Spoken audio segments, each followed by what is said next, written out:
नमस्कार। आज हम टाइप 2 डायबिटीज मेलिटस के लिए ग्लिपेजाइड और मेटफॉर्मिन कॉम्बिनेशन पर एक तेज और सटीक क्लिनिकल ब्रीफिंग करने वाले हैं। हमारा मकसद है इस शक्तिशाली डुअल एक्शन एजेंट से जुड़ी मुख्य जानकारी को जल्दी से समझना।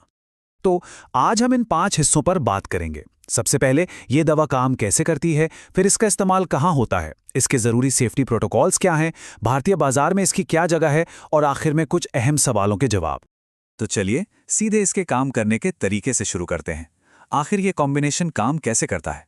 असल में ये 2 अलग-अलग तरीकों से ब्लड शुगर को कंट्रोल करता है, जो सीधे डायबिटीज़ के मूल कारण पर असर डालता है। यहाँ इसका डुअल एक्शन मैकेनिज्म साफ दिखता है। एक तरफ है ग्लिपेजाइड, जो एक सल्फोन्यूरिया है, ये सीधे पैंक्रियास को ज़्यादा इंसुलिन बनाने के लिए स्टिम्युलेट करता है। और दूसरी तरफ है मेटफॉर्मिन, जो 3 तरह से काम करता है। ये लिवर में ग्लूकोज का प्रोडक्शन घटाता है, आंतों में ग्लूकोज के एब्जॉर्प्शन को धीमा करता है और सबसे ज़रूरी, ये शरीर की इंसुलिन के प्रति सेंसिटिविटी को बढ़ाता है। तो अब सवाल ये है कि ये कॉम्बिनेशन थेरेपी आखिर है किसके लिए? चलिए इसके मुख्य क्लिनिकल इस्तेमाल और टारगेट पेशेंट पर फोकस करते हैं। देखिए, ये साफ तौर पर वयस्कों में टाइप 2 डायबिटीज के इलाज के लिए है, लेकिन हमेशा सही डाइट और एक्सरसाइज के साथ। और हाँ, एक बात पर जोर देना बहुत जरूरी है, ये थेरेपी टाइप 1 डायबिटीज के मरीजों के लिए बिल्कुल नहीं है। चलिए अब हम सबसे जरूरी हिस्से पर आते हैं, सेफ्टी। वो महत्वपूर्ण सुरक्षा जानकारी जिसे हर हेल्थ केयर प्रोफेशनल को जानना ही चाहिए। तो एक सीधा सवाल, इस दवा से जुड़ी वो 2 सबसे बड़ी सेफ्टी चिंताएं कौन सी हैं जिन पर तुरंत ध्यान देना जरूरी है? पहली और सबसे आम चिंता है हाइपोग्लाइसीमिया, मतलब ब्लड शुगर का खतरनाक लेवल तक गिर जाना। इसके लक्षण हैं जी मिचलाना, सिर दर्द, पसीना आना और दिल की धड़कन का तेज होना। यह खतरा तब और बढ़ जाता है जब मरीज खाना छोड़ दे, शराब पी ले या बहुत ज्यादा एक्सरसाइज कर ले। ऐसे मामलों को मैनेज करने के लिए 15-15 रूल फॉलो करने की सलाह दी जाती है। दूसरी चिंता जो कहीं ज्यादा गंभीर है वो है लैक्टिक एसिडोसिस। ये एक मेडिकल इमरजेंसी है जो मेटफॉर्मिन से जुड़ी है। इसके लक्षण हैं मांसपेशियों में दर्द, सांस लेने में तकलीफ और धीमी हार्ट रेट। ऐसे लक्षण दिखने पर तुरंत मेडिकल मदद की जरूरत होती है।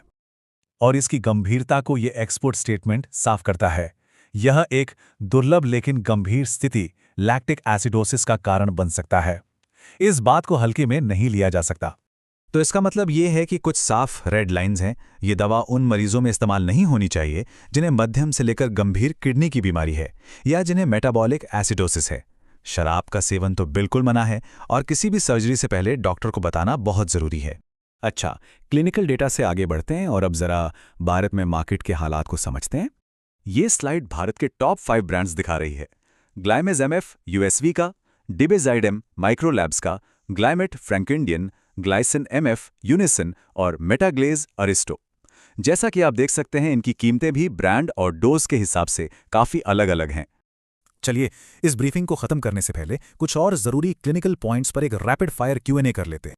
एक सवाल जो अक्सर सामने आता है, क्या इस दवा के लंबे इस्तेमाल से शरीर में किसी न्यूट्रिशन की कमी हो सकती है? जवाब है हाँ, हो सकती है। मेटफॉर्मिन का लंबा इस्तेमाल पेट में विटामिन B12 के एब्जॉर्प्शन को रोक सकता है।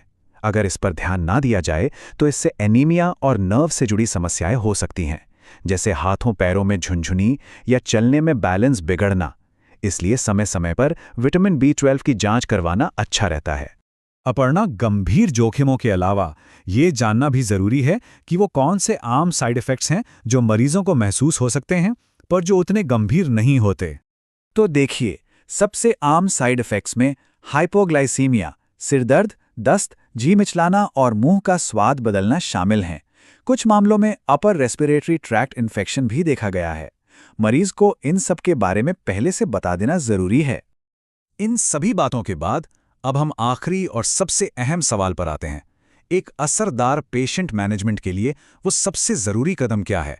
तो सबसे ज़रूरी बात यह है रेगुलर ब्लड शुगर मॉनिटरिंग। इस पर कोई समझौता नहीं हो सकता।